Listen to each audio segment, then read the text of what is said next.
Good morning everybody, and welcome to our Monday Rewind. Today is March the 26th, and on Rewind Day we talk about the tournaments of the previous week and the WGC match play. I've only got one word for that: boring. That has got to be the most boring tournament I've ever watched in my life. When you get match play and you get one player on his game and one player off his game, it doesn't lead for exciting golf. Bubba Watson was 5 up after 5 holes. He was 6 up after 7 holes. I turned the TV off. I had other things to do. Alex Noren and Justin Thomas for the semi-final also. Alex Noren, Justin Thomas wasn't on his game.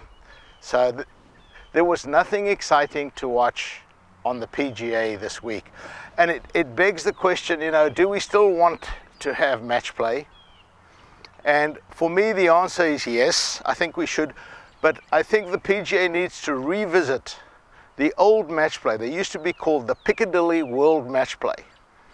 And there were some fantastic games, but here's the format. There were only 8 players in the field. They took the top 8 players in the world. They played 36 holes every day. So there's the famous 1965 Gary Player versus Tony Lema, where after 18 holes, Gary Player was 7 down. Now, that's boring. If that's where it ended, he would have most probably won 5 and 4 or something like that. He was 7 down.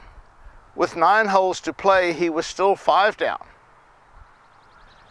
But we all know Gary Player, how determined he is, and he ended up tying the game. They went into extra holes, and Gary Player won for a most amazing comeback.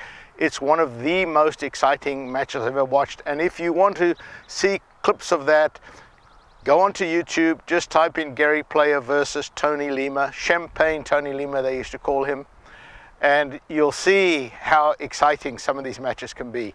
I think 18 holes is not the answer for match play.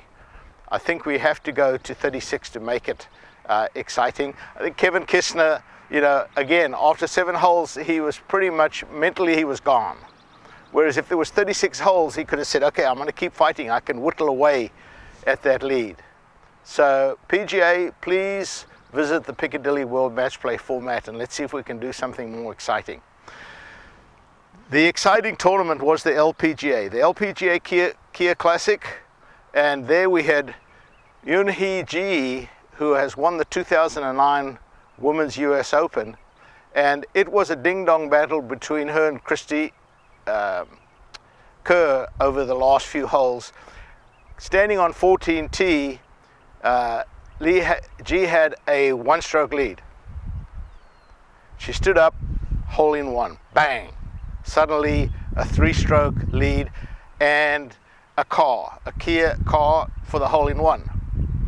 The lead kind of waffled through the last few holes where Christy was making bogeys and making birdies, and so was she.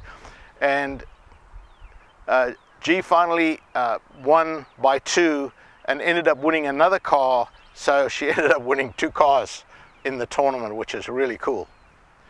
So congratulations to her. PGA Tour champions, my favorite golfer, Steve Stricker, won for the 2nd time in 2 weeks. Played steady golf. Again, nothing exciting, just steady golf, and he won by 3. So coming to the last hole, it was again all over bar the shouting. Tied for 2nd, Billy Andre, Gene Sowers, Scott Perrell, David McKenzie, and a nice showing by Jesper Parnevik. And I hope I can see, Jesper's an entertaining golfer, and I hope we see more of him on the senior tour. Next week we have the Houston Open at the Country Club of Houston, and the LPGA has its first major of the year in the ANA Inspirational. So come join us this week.